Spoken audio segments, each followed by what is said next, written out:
Hello, and welcome to part three of the Professional Development webcast series. My name is Ben Clayton, and I'm president of the VMUG. I'm excited to bring this educational webcast series to you in partnership with the Innovatives Group and the Learning Studio. Today's webcast topic is having difficult conversations, more gain and less pain. I'd like to introduce you to Deborah Zabadil, CEO and founder of the Learning Studio. Deborah?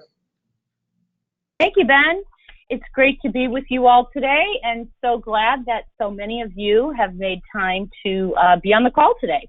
We are talking today about having difficult conversations.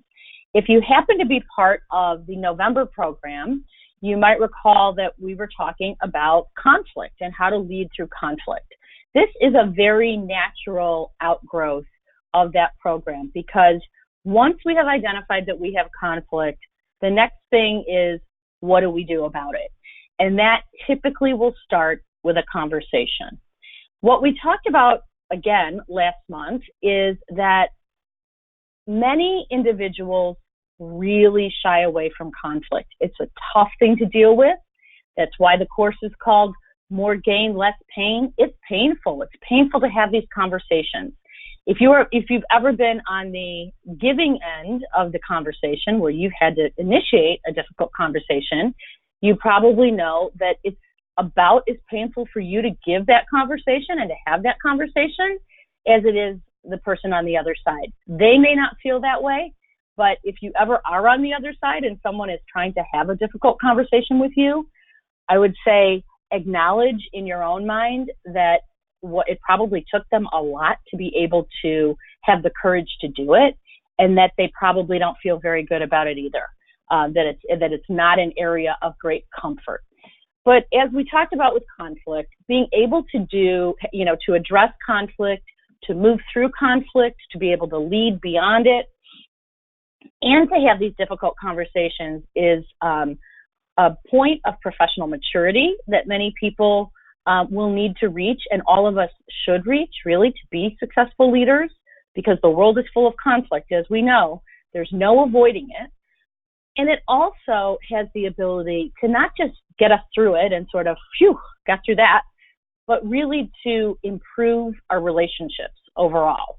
So sometimes something bubbling up, becoming a conflict, and then having to actually sit down with that person and very thoughtfully give a really good amount of insight and thought and work around how to have the conversation and how to build something positive out of it can have tremendously great effects for your relationship and for the organization that you work for.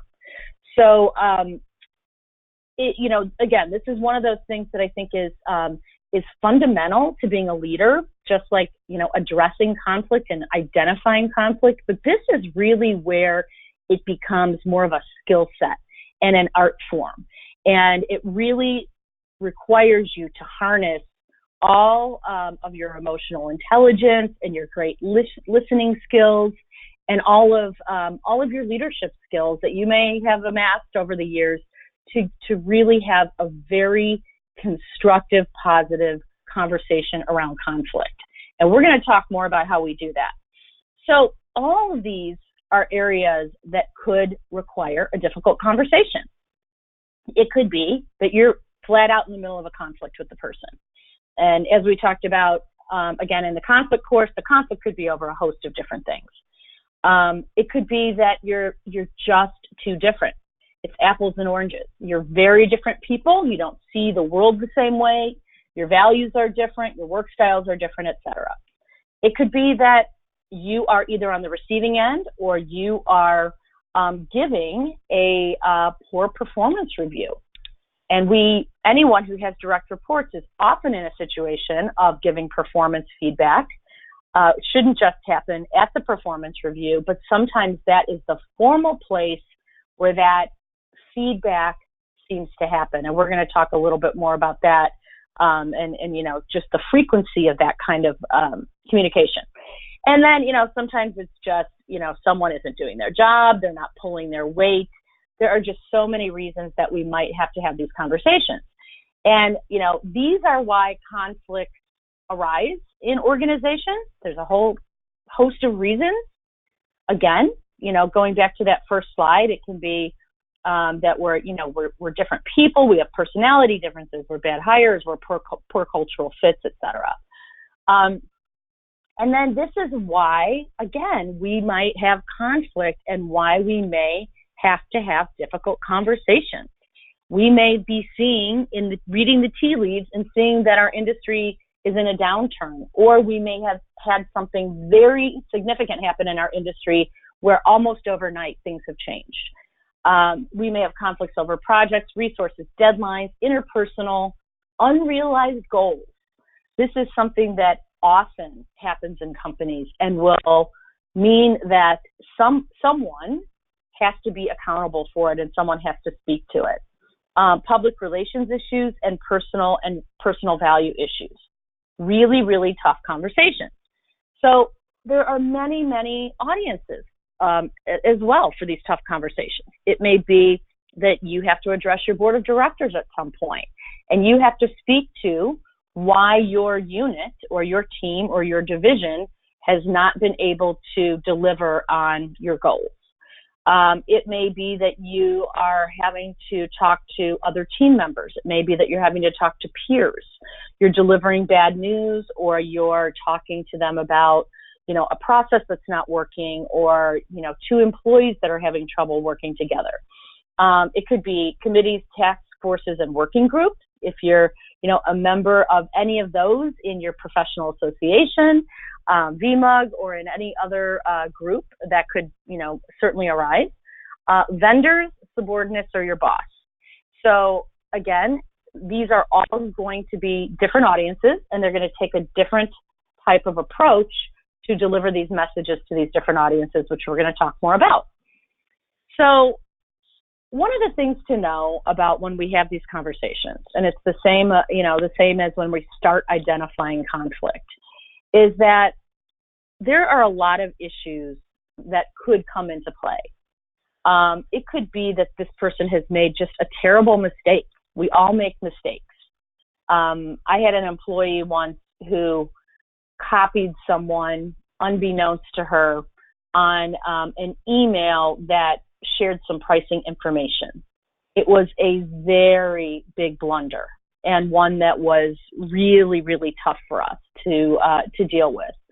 She was so embarrassed and horrified that she did it, and she was such a good worker otherwise.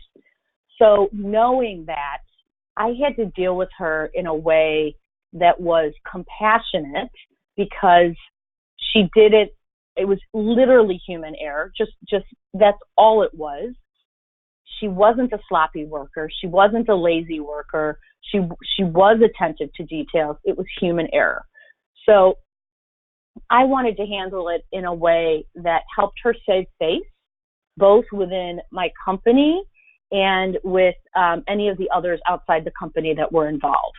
I wasn't going to throw her under the bus. I wasn't going to do anything to denigrate her reputation with any of the people there. And I think, something else to think about is just that when we have difficult conversations, that's when, when we have conflict and when we are going through massive change and when we have to deal with really sensitive issues and have these tough conversations, that's when our leadership shows. That's what makes us a leader. A leader is not one that is always riding the wave of success. When you use all that you've built in your leadership, quote, toolbox, end quote, it's during these tough times. So as you think about it, I always believe that the buck stops with me, and I would never, even though it was obvious that she had sent the email, I would never throw her under the bus, if you will, in front of a client or in front of anyone else. It's my company. I own it.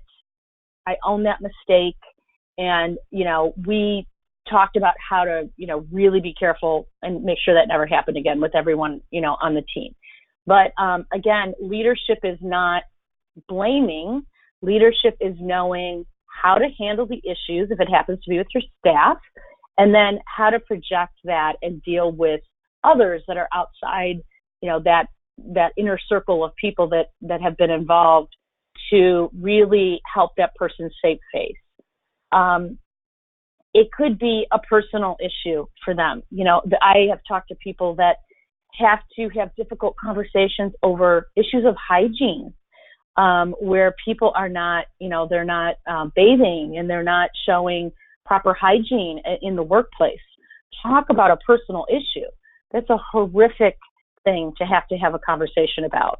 But nonetheless, sometimes in leadership, you will find yourself in a situation where you absolutely have to have that conversation.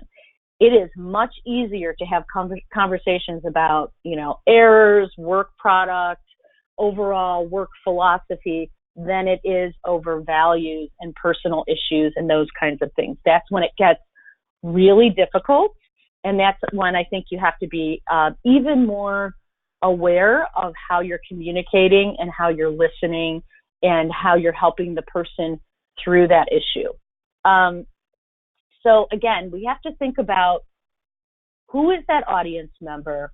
What do they mean to you? What is their role on the team? What is the history of that individual? Have they made a lot of mistakes in the past, or are they someone who has always shown good judgment, but perhaps for whatever reason made an error? So all of these factors, come into play, which is why we need to step back when we have a conflict, and we need to think about what we're doing before we do it. There are very few situations that will benefit from an immediate response on the spot in front of other people. That may be exactly where your emotions are taking you, but that is probably not going to result in the best outcome. Very few circumstances. If it's safety related, obviously you have to deal with it on the spot. If it is slander related, if it's mean-spirited, if it's a situation of bullying, if you're seeing something happen before your eyes that harms anyone or puts anyone in harm's way, those are situations where, yes, you are going to have to make probably a very quick decision on how you're going to handle that situation and do it almost immediately. Most conflict, though, does not fall into that category. Most conflict will fall into the category of, it's better for me as the person that needs to have this conversation to walk away for a few minutes, even if it's just a few minutes, and think about, how am I going to deal with this, and what is the right approach for me to take? So, take the pause. I've said this in other courses, but take the pause. No one will blame you for taking a pause. What people will blame you for is not addressing it. And what people may blame you for is addressing it too quickly, or lashing out, or letting your own emotions get the best of you, because then, things tend to snowball. But you won't be criticized for taking a deep breath, walking away, and thinking, what's the best way to handle this? Where should I handle it? How should I talk to this person about it? So again, if you're in doubt, take the pause. So negative results coming from unresolved conflict. I'm not going to go through this entire list, but all of it is true. And I'm sure many of you have seen these things bubble up in your organizations because conflict has not been addressed. So when conflict comes up, we have to address it. We may say to someone, I choose not to have this conversation with you because it's going to be a no-win proposition. Or you can say to someone, we disagree, and we're going to have to agree to disagree on this because we're not going to see it the same way. Now, again, you would say that perhaps with a peer or with someone, that's a peer on another team. You wouldn't necessarily say that to your boss because they can always say, well, you report to me, so it's actually going to be my way. And you wouldn't necessarily say that to a subordinate because then, you have the ability to say, no, that's really not the way I want my team to run. But sometimes when you're dealing with people, personal life, colleagues at work, you can say, it's okay for us to disagree. We're not getting anywhere with this, so let's agree to disagree and move on. So again, that's not lack of a response. That's a response, and that's a deliberate decision to not for either of you to beat your head against a wall trying to win an argument that perhaps is unwinnable or the other person won't budge. So making a deliberate decision to not address something, but communicating that decision is not unresolved conflict. That's a way of dealing with it. What is unresolved is walking by someone who is, bullying other employees, or who is loud at their workstation, or who is treating people with disrespect, or any one of those things, and ignoring it and pretending like you don't see it. That's unresolved conflict. So again, there's no one right or wrong way to handle conflict. We all have our own predisposition on how we deal with conflict, and that will inform how we communicate around it. But it has to be deliberate. We have to actually stop and say, what's the best course of action? Is it this? Is it this? Is it this? Or am I just going to tell them, I disagree with you, but we're gonna agree to disagree on this, and let's just move on. That's a decision. So again, lots of things can happen as a result of not dealing with it. This is one slide that I have in all my leadership courses, and there could not be a better course for it than this one. Leader, know thyself. If you don't understand yourself, we're going to talk about emotional intelligence in a minute, you are never going to be able to understand others, A, and to be able to communicate effectively in a high-stakes situation. When we are delivering a difficult message or having a difficult conversation, that's a high-stakes situation. That means we have to be even more aware of self. We have to be even more aware of our own hot buttons, our history with the issue, our history with the person. So it could be that, every time that you brought in a new software system, and anytime someone criticizes it, you kind of feel, the hair on the back of your neck go up. And that's a hot button issue for you. So because you're the person that selected the system, and because you are a self-aware leader, you would say, okay, I know that this is a point of sensitivity for me, and I know that I probably need to take a few minutes before I address what this person's complaints are, or what conflict I'm having with this person, because I know this is something that's very personal for me. On the other hand, it might be that it's a person that rubs you the wrong way. And we're all human. There are people that we frankly like better than others. Let's just call it like it is, right? We would like to think that we like everyone the same, and that we treat everyone the same. I think we should try to treat everyone the same, whether we like them or not. But we all have our own biases toward people that we really, like, appreciate, and respect, and those we don't. So it could be that this person you've had a difficult time with in the past, anything that comes from them by way of something negative or a complaint or a conflict is going to get under your skin. So again, stepping back and saying, gosh, is this really a big issue? I mean, the last time we had a conflict, it was a big issue. This one is not as big an issue, but is it becoming a bigger issue because this person and I don't fare very well together? Is that what's driving this? So again, asking yourself those questions before you are getting in the middle of having a conversation with someone else. And then, to talk about emotional intelligence for just a minute. I talked about this a little bit on our last webinar, and it's sometimes called EQ. If you are not familiar with emotional intelligence, so it's basically, you have your IQ and then you have your EQ. And your IQ is, there's lots of schools of thought on IQ, and should it matter, and does it matter, and how is it derived, and all of those things. But EQ is sort of its counterpart, and it's really around how you manage and how in tune you are with your emotions and those of other people. So again, it starts with you. How much do I know myself? How much do I understand my own emotions, behaviors, reactions to things? And then how am I looking at someone else, and how am I reading them most effectively? So the more emotionally intelligent you are, the better you will be at having these difficult conversations. If you haven't done any studying on emotional intelligence, there are 2 books. I have no no stake in this whatsoever, but these are two books that I often recommend. Daniel Goleman wrote Emotional Intelligence, and this is probably, if you will, the Bible of this whole movement. It was written quite a while ago, before people were really talking about emotional intelligence, and now it is really kind of the defining book on the topic. But on the other hand, there's this other book called Emotional Intelligence 2.0, and it's written by Travis Bradbury and Jean. And Travis and Jean are two individuals that have done a lot of work here.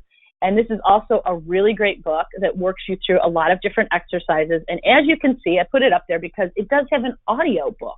I would imagine the emotional intelligence book does too, but I find that this is a great way sometimes for me to get through content, is that I download an audio book and I listen to it in my car.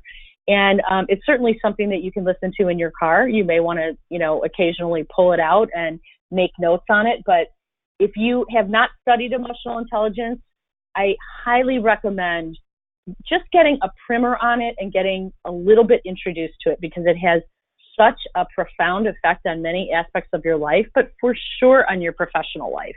There are also many, many good articles from Harvard Business Review and Fast Company and a whole host of others. So again, would really recommend that you take a look at that. But the beauty of emotional intelligence and mindfulness is that these are the benefits. Greater self-awareness. So who couldn't stand to be more self-aware? The more we practice and the more we understand emotional intelligence and sort of go through the practice of being mindful, the more we become self-aware. The more we are able to self-regulate. What I was talking about before was knowing myself or knowing yourself well enough to say, this is a topic that is very sensitive to me. Because I'm self-aware, I know that this is a trigger for me, and because I've identified that, I'm going to regulate my emotions. I'm not going to let this get to me. I'm going to really, now that I've got an awareness about it, I'm going to really step back, and I am going to try to look at this through a new lens and pull the emotion out of it and really look at the facts of the situation for what they are. So self-regulation is what helps you not fly off the handle if that person says something in the middle of a meeting that irritates you or in the middle of a hallway. But it really allows you to be more deliberate about how you are going to respond. It has a great motivating factor. It builds empathy for others. The more mindful you become in your interactions with others, the more you build emotional intelligence and the more you build empathy. So as you sit and you are mindfully listening to someone, or you are going into a situation where you're going to have a really tough conversation, you can think about and should think about, what does this mean to them? What kind of a situation are they in? How can I put myself in their shoes and understand that this is not just about me, this is not just about my perception of the situation, but that this person that I'm going to be speaking to likely has a very different perception of what happened, of where our relationship is at, of where the situation stands. So having that empathy, again, being really self-aware and then being aware of that other person helps build empathy. Less rumination. When we start doing these things and thinking through our response, this does not, someone asked on the last webinar, that it feels like we're taking the emotion out of things to the point that we're almost responding, I'm going to paraphrase, but sort of, in a more robotic kind of a way. And that is exactly what it isn't. It's really about being, it's not about being emotionless. It's about taking that emotion that spun out of control down a few notches and really replacing it with empathy and, and really understanding of the other person and better listening skills and really, diffusing these situations a little bit more. If we can't diffuse them on our end, how are we going to possibly diffuse them on someone else's end, when likely they don't have any idea of what we're even going to be talking to them about, or, when we say, I'd like to meet with you in 5 minutes, that it could be a really tough conversation unless something just happened.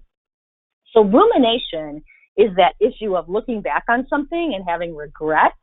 And I always laugh with friends of mine that are sort of in our, particular age range, that we tend to wake up in the middle of the night, and that's when the rumination starts. And things that are really important come to mind, things that are not important come to mind, and we sit there and think, oh my goodness, I should have said this. Why did I handle it that way? Why didn't I respond more effectively? Being mindful of situations will help you do it right, so we aren't rolling it over in our minds over and over at 4 a.m. And it also helps with social skills. The more aware and mindful we are of a situation, the more we're reading cues, verbal and nonverbal cues from people, the more we're able to read social situations and respond appropriately to them. This is a really interesting assessment. If you ever are interested in taking an assessment, it's called the Thomas Kilmann Conflict Assessment. And what it is all about is, again, another way to understand yourself. So this is one of those really great tools. I'm a big fan of assessments because I think the more we understand ourselves, the better we are to ourselves and other people. It's like putting our own oxygen mask on first. And there are a number of really solid assessments that are out there related to all areas of leadership. This is one of my favorites around conflict. And why I like this is because when we understand our own conflict style, we can then better prepare for those difficult conversations. And when we understand our own conflict style and sort of, this whole paradigm of conflict, we can then think a little bit more about the person we're about to speak with and where they may fall, and how our two conflict types might be very different and either work well together or pose a challenge that is even a little more difficult than we initially thought. So if you look, you kind of have an X and a Y axis, and up the left-hand side is the assertiveness scale. Down across the bottom is the cooperativeness scale. So in a perfect world, we want to be cooperative, but we also want to be assertive, right?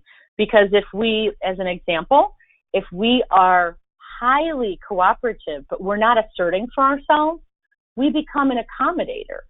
And what an accommodator does is they just try to make other people happy most of the time. And when a situation of conflict arises, they will find themselves trying to accommodate others' needs and others' emotions rather than their own, to the exclusion of their own. So you can see highly cooperative, but very low on assertiveness. And what happens to people like that over time? Why is that a bad thing?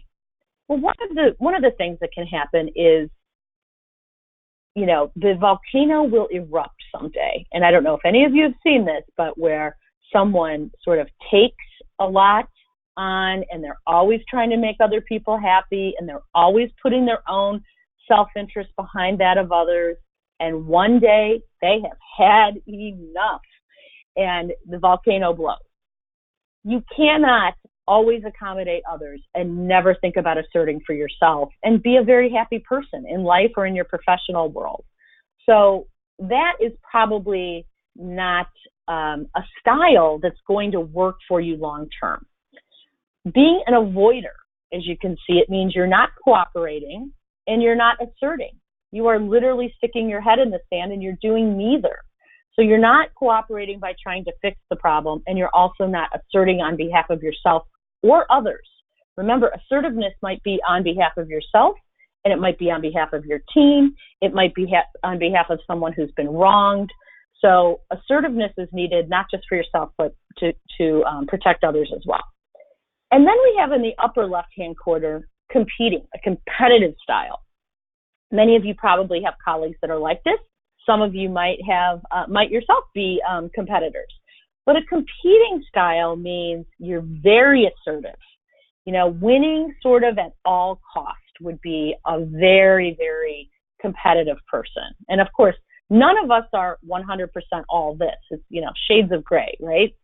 But a competitive person will not be very cooperative at all, frankly, but very assertive in trying to win. Those are the kinds of people that really aren't looking for what's best for all involved, but they are looking for how they can win. That's the most important thing to them. A compromiser in the middle is semi-cooperative and semi-assertive. So while many of us have grown up speaking about compromise, that compromise is sort of the holy grail of conflict, that's the way to pull people together, what it really does is it leaves us, in many cases, feeling like we have lost and they have lost. So neither one of us got what we wanted, and yet we're supposed to both be happy about that we both lost something in the negotiation. Collaborating, which is on the upper right-hand side, is probably what you would strive to be, is a collaborator. And the difference between compromising and collaborating is an important one and an important distinction. So collaborating, compromising would be, all right, well, I don't like that about yours. You don't like this about mine. So let's take those things off the table and just agree on the things that we like on each other's ideas. Collaborating might be, let's set aside your idea and my idea, and let's start talking about the things that we agree on and build from there. Let's build something wholly new that involves both of us. So we both buy into it, and we both can be happy and proud of where we've come out on this. Now, again, nothing is absolute. I'm sure many of you out there are thinking, well, in this situation of conflict, there is no way that collaborating is going to work. And that's true. There are definitely situations where you are not going to be able to collaborate with someone because they are too adamant about their position, etc. This is where in organizations, sometimes rank comes into factor, where, things cannot be decided amongst team members. So it has to go a level up and a boss decides, or, you get a third party to weigh in on it. It's not always going to be possible to collaborate. But in more cases than not, you probably can find a point of collaboration. And again, throw out your preconceived notions, the other person throws out their preconceived notions, and you work to build something that works for all involved. So that's a really interesting assessment, because you go through the assessment and then it will show you where you plot out on this and what is your dominant style. So it doesn't mean that in every single case you're going to be a competitor. It doesn't mean that in every single case you're going to be an accommodator. There are people out there also that have really different styles in their personal life and in their professional life. So you may be one of those people that's really strong at work, and you're kind of a competitive person at work, but at home you're very docile, and you're maybe an accommodator at home because you just want to keep the peace. Or at home you're more of a collaborator, with your spouse or your partner or your kids, and you're trying to find solutions that work for all. Or vice versa. You might be really, really strict at home, and your family may look at you as the decisive voice on the home front, but in the office you compromise more. So again, when you take an assessment like this, it gives you your predominant type. It doesn't mean that you're in that type all the time. And in many cases, and it sort of gives you how far you are to the extreme in each one of these. But the idea around any of these assessments is to know that you can change and you can volley between some of these types depending on the situation and what the situation calls for. So in going into a situation of having a difficult conversation with someone, what I would want to do is I would want to say, all right, I know, let me go back to that slide for a minute. I know that I am an accommodator, and I'm trying to have a conversation with someone who is highly competitive. So I know that I am going to have to be stronger than I probably am in most situations to have any kind of a feeling of success in this conversation with a competitor, right? Because otherwise they will steamroll right over me. I also know that if I'm a collaborator and say I'm dealing with someone who's an avoider, that I'm going to, walk into that, and I'm going to have to be very careful about how I approach that with someone whose main predominant style is to avoid conflict. I might have to really take extra effort in thinking about the language that I use and making them feel very comfortable before I actually present the difficult, conversation that we're there to have. So the more you understand yourself when it comes to these things, the more you can then, as you're walking into a situation with the other person, you can say, okay, this is something where I know I'm a polar opposite to this person's type. What I think their type is, you're not going to know for certain unless they take the assessment alongside you, but you can make some pretty educated guesses on where they are and how they might react. And then really think about, how in light of what you know about yourself and them, you might address this. The next thing to think about is, should you be the person delivering the difficult message? This is a really important consideration. So I have dealt with, in my courses around delivering difficult messages. One of my clients was the National Association of Realtors, and I was in their staff offices doing this course, and I had in the same course of only 6 people, I had the gentleman who ran the mailroom, and I had the chief economist of the National Association of Realtors. So the person that ran the mailroom had to deliver difficult messages every day about, I'm sorry you've missed the cutoff, or I'm sorry that you didn't plan to have me help you with this mailing. His were very important messages, different audiences, typically one-on-one. And then you have the chief economist of the National Association of Realtors, that talked about housing starts and what it means for the economy, with the press in the room, with the public as a secondary audience. And really what they said and how they said it could have huge ramifications on the economic structure of the U.S. and how it, the Fed was looking at the economy, et cetera. So his messaging could not fail. It could not be sloppy. It had to be very intentional, and he had to think about exactly who he was speaking with and what they should hear. And certainly he was the only person that could deliver that message. Now, with the person who ran the mailroom, he was probably the best person to deliver that message, but it might have been okay if a colleague of his that he worked alongside delivered that message as well, as long as, they were in sync on their messaging. You also have situations where, again, when you're really doing an inventory of yourself before this, you can kind of, take a look at yourself and say, am I the best person to deliver this? So as an example, you are speaking to senior partners or the C-suite of your organization, and you're having to deliver a message about how a project went awry and you won't meet your deadlines. So say you get called into the senior directors meeting. You may be the right person to deliver that, or you may not. If it affected another department, you may come in with a plan B, and you may have another department head with you. You may bring a peer along to say, this went off course, this is why, but this is how the two of us collaborated and what we plan to do to remedy this situation. In that case, you're not there alone. You've shown that you've done your due diligence and you've talked to your colleague, and you have brought them in, and you're showing sort of the solidarity around a solution.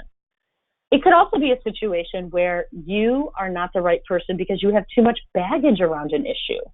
Where, in some organizations, and I because of the work I do, I often have people will say, well, you're going to be in a room.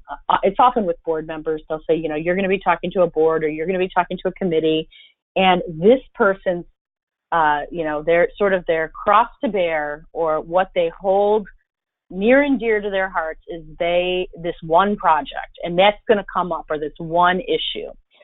So if I'm one of those people and I have something attached to my persona that every time something comes up, I'm talking about a specific project or something that went wrong in the past, or et cetera, maybe I'm not the right person to deliver the message. I have to, again, be self-aware enough to know, am I the right person? Now, this doesn't mean that you get to back away from delivering a difficult message because it's uncomfortable, but it means if you are, thinking about who you're talking to, thinking about the intended outcome, it is a strategic choice who delivers that difficult message. So just be aware that it's a choice that you're making. It's a decision that you're making as you go in. So what are some of the things that we need to think about? We need to think about our audience. First of all, are we going in and speaking to a big audience? Again, I think about that chief economist with the realtors. He would be going into a room on the right. But you may go into an audience of one, right, where you are one-on-one with someone. You will probably have a different approach if you're going one-on-one versus if you're going into a big audience. If you are having a difficult conversation with a large audience, if you happen to be talking to the press, if you're talking to the public, you may very much need visuals to help you tell that story. You may need talking points. You may need to pass something out ahead of time. So people have some of the salient points in their hands that you are going to be addressing. If you are in a one-on-one meeting, it might be very awkward and strange to have a PowerPoint up. Not always, but I think in most situations that will look very formal, and it won't necessarily look like the right way to handle that. It won't look like a personal way to handle that. You also have to think about, do you want to tell the audience, whoever that audience is, one person or 1,000 people, do you want them to know what the conversation is that you're going to be having ahead of time? I think, again, more times than not, you do. I don't think surprising someone, again, 1 or 1,000, catching them off guard is necessarily the right way to go about having a difficult conversation. Again, in some cases, it might be because you have to address it and or you've addressed it before with this person, but they are so unaware of themselves, they don't have any EQ, that they really are caught off guard. But you have not intentionally caught them off guard. So think about what is the right amount to tell that audience ahead of time to assure that they can come prepared, that they can think about how they want to have their part of this conversation ahead of time. I think that's a respectful and professional way to handle a situation like that. And it could be something as simple as, I'd really like to meet with you tomorrow to talk about what happened with the project. It doesn't have to be point by point by point, but then they know they're coming in with, an idea of what you want to talk about, and they can get their head into the game as well. So I think that's a respectful, kind thing to do. And again, the only reason you would want, not want to do that would be perhaps if it was, you were talking about legal issues or highly unethical issues, and you really, you had a whole strategy around it. But in most cases, you do want to give someone a heads up and allow them the courtesy of some time ahead of the meeting to think about it as well, because you've had that, right? So why shouldn't they have a little time to think about how they'd like to respond? The timing. Have you considered the timing? Is it the right time? Would is it absolutely necessary that I do this immediately? Or can I wait until a little bit later? In most cases, you can.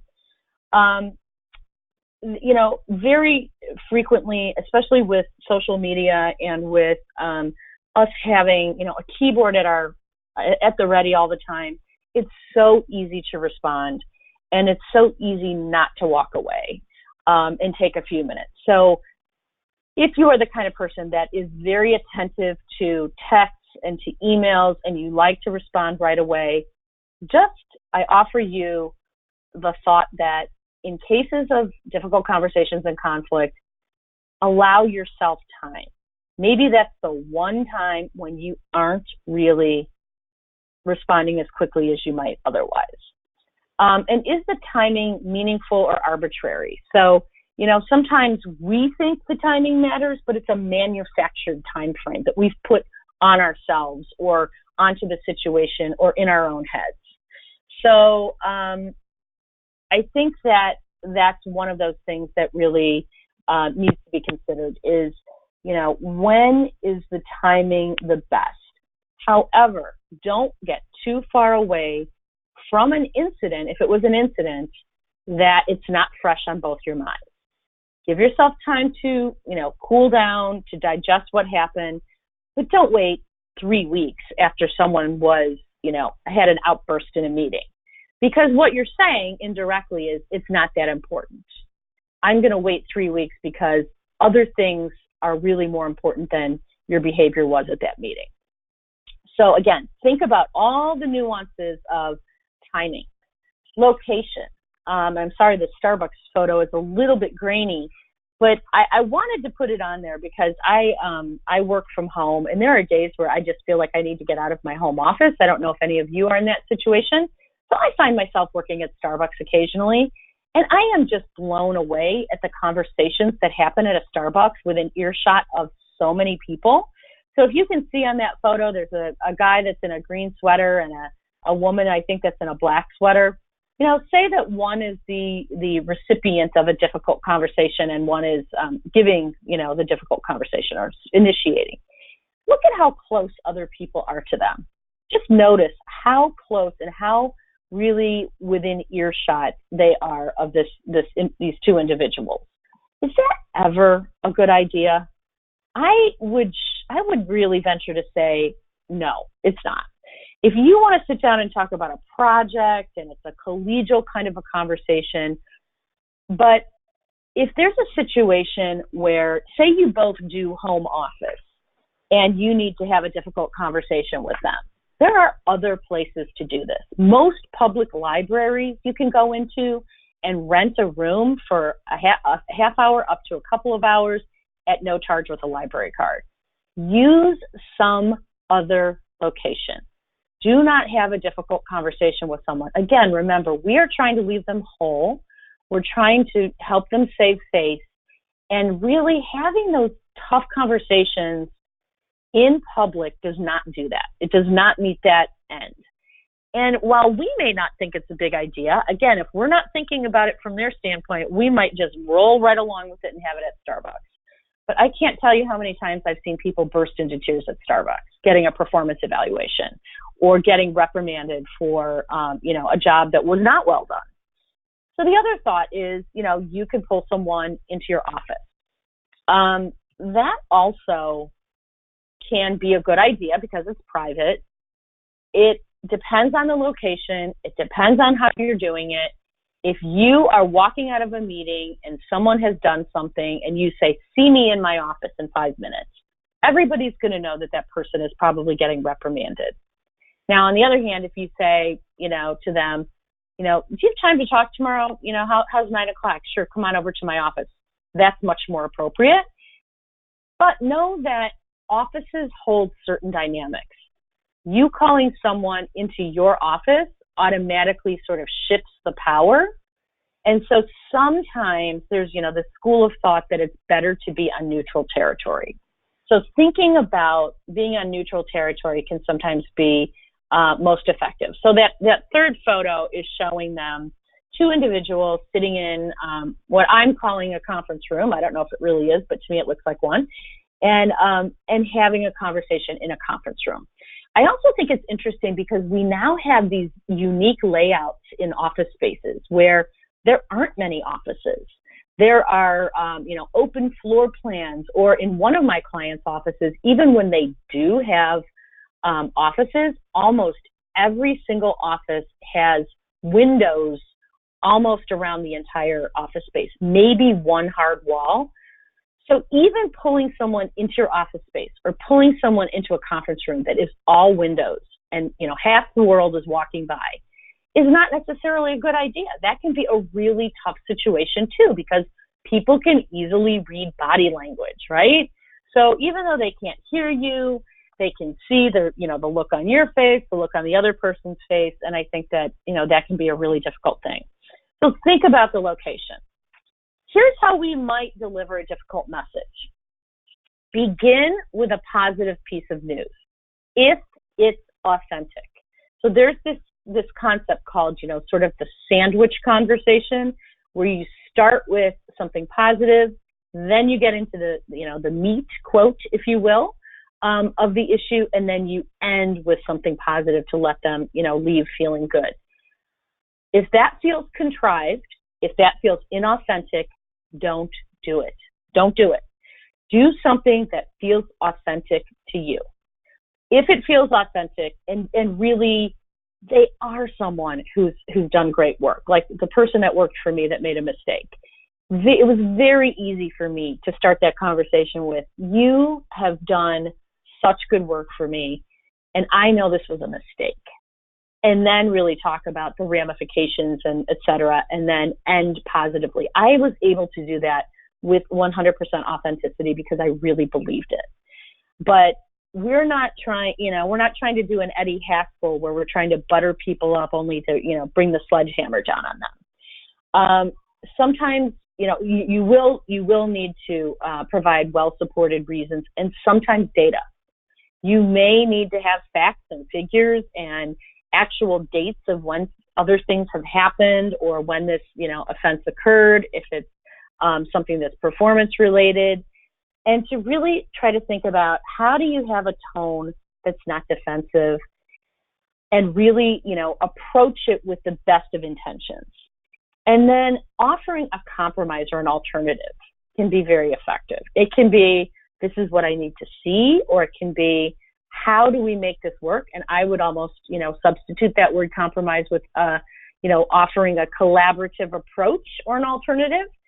You would close with action steps and then focus on the future. So the focus on the future is not, oh, we're going to work together into perpetuity and everything's going to be fine after this.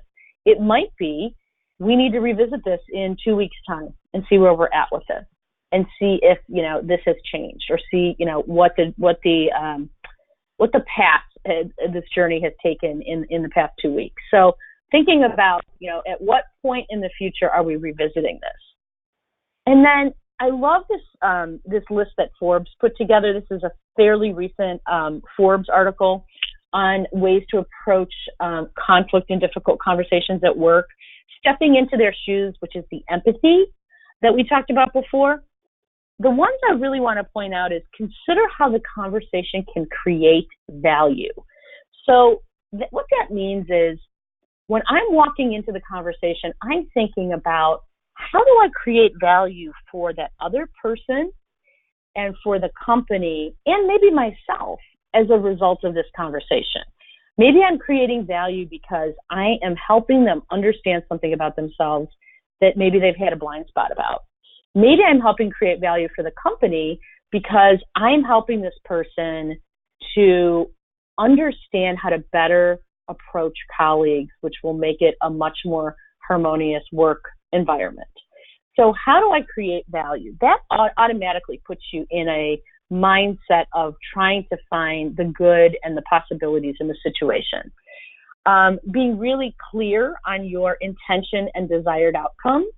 So, again, this is why we don't necessarily rush into these conversations right away. We need to give it a little bit of thought.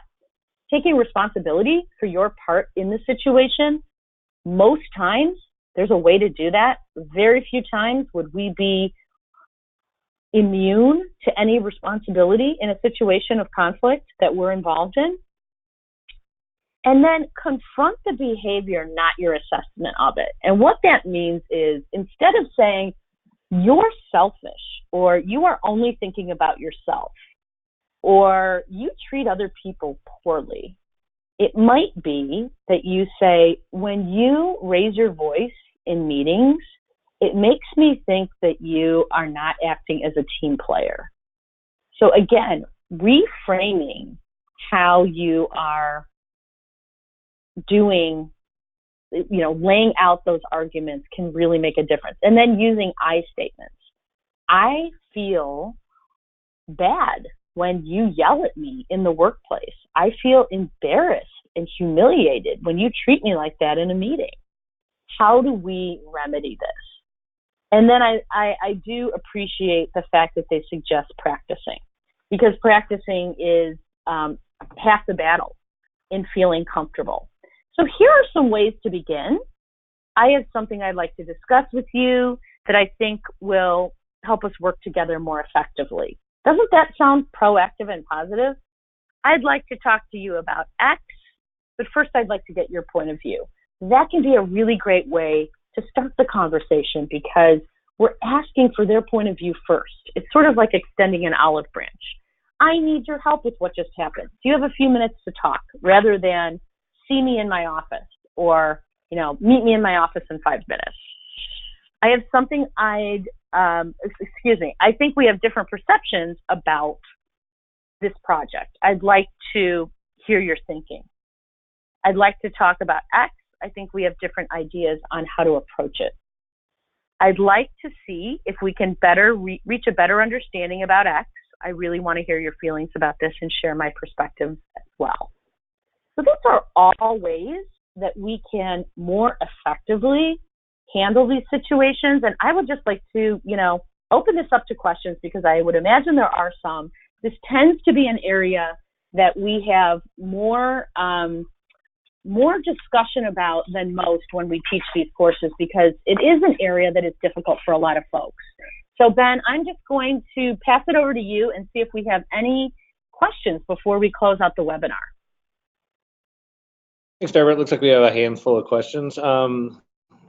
This one says, I wonder if you may see the conflict was conspired by senior members to stage you out. An example, they made some unbalanced decisions where your position appeared to be an example of their mismanagement. And for them, they prefer to chase you out rather than admit their issues of management and take the courage to correct it. Right.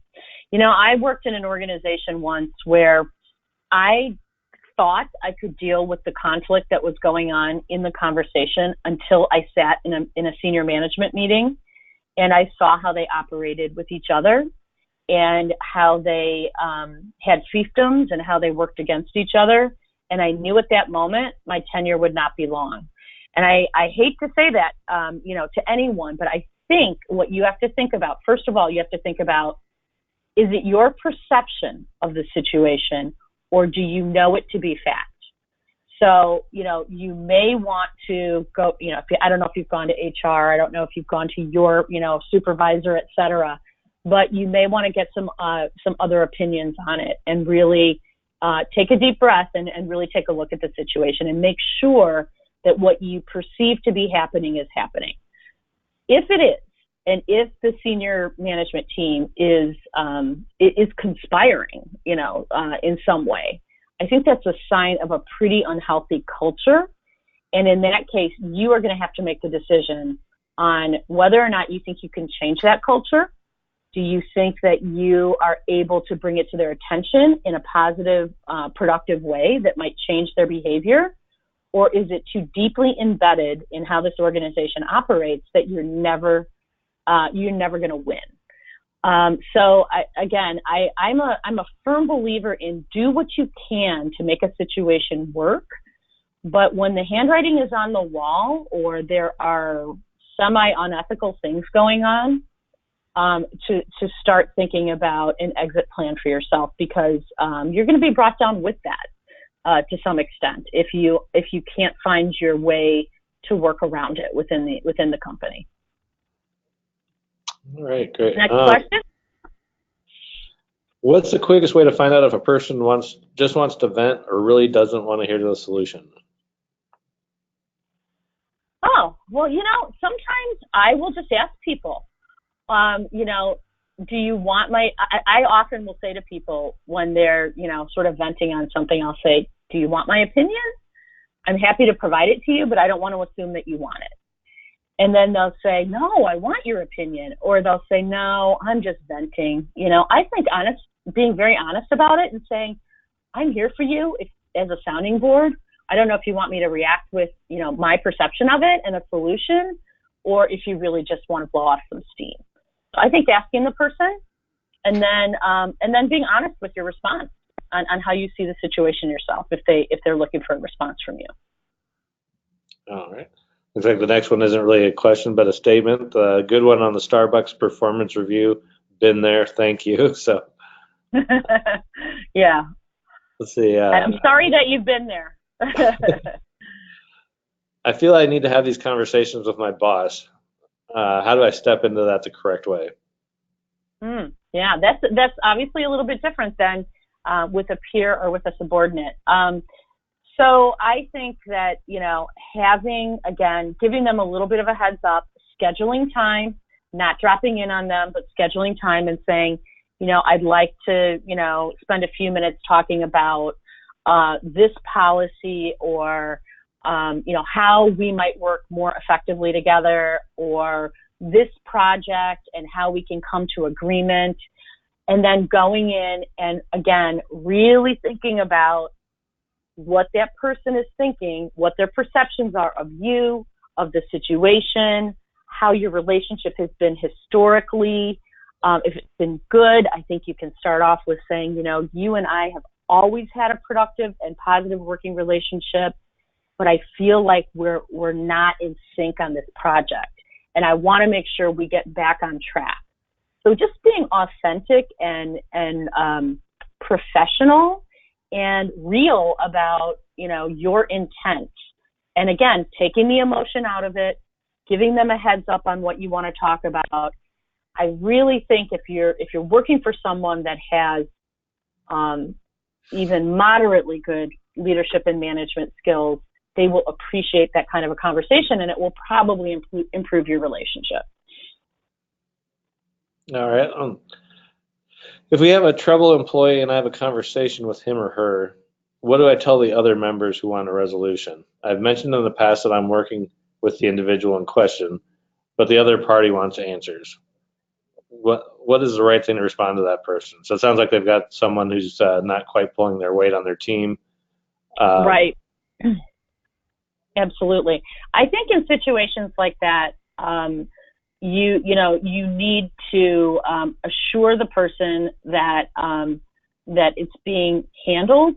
But sometimes what folks don't understand, if they haven't been in a management situation before, is that those things are, there's a lot that goes into if it's a performance discipline problem, or if it's something that you're having to work through with the human resources department, that, just educating them on the fact that some solutions are not quick, but that you're handling it in a way that will be most fair to all involved, and right for all involved.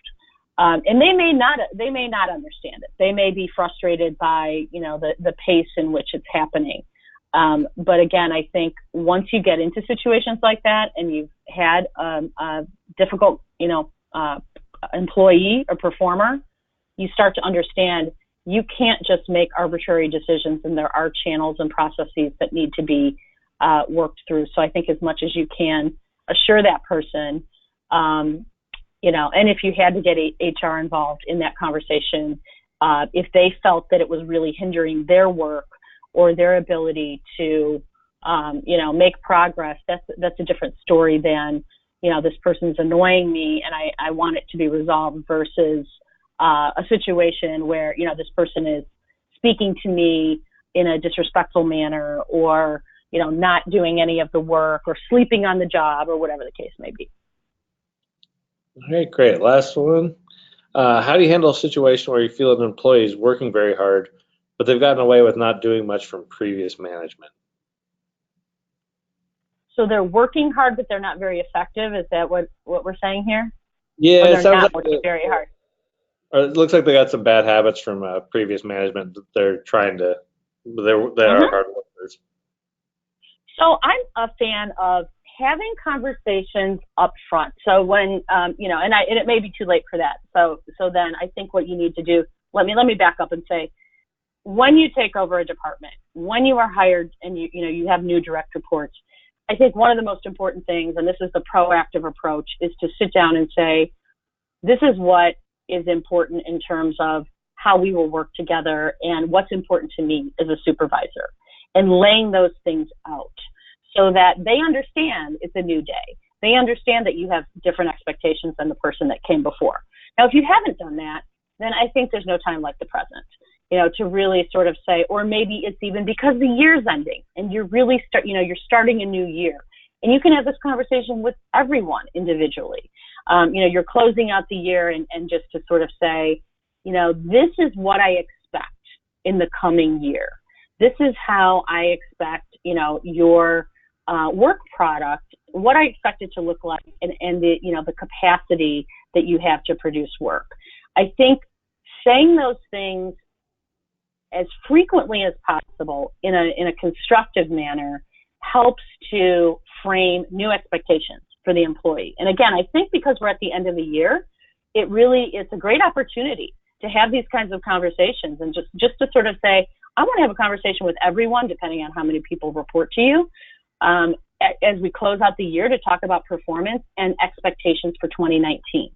So it gives you a window to sort of, have that conversation. But then when you're hiring new people in, I think having those conversations up front is really important.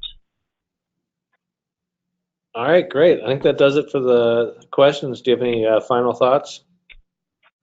No, I think that I love the questions that came in, and I think they're ones that a lot of people actually struggle with. This, like many other things, this like public speaking, like riding a bike and all of those things, once you get the skills, you're only going to get better at it.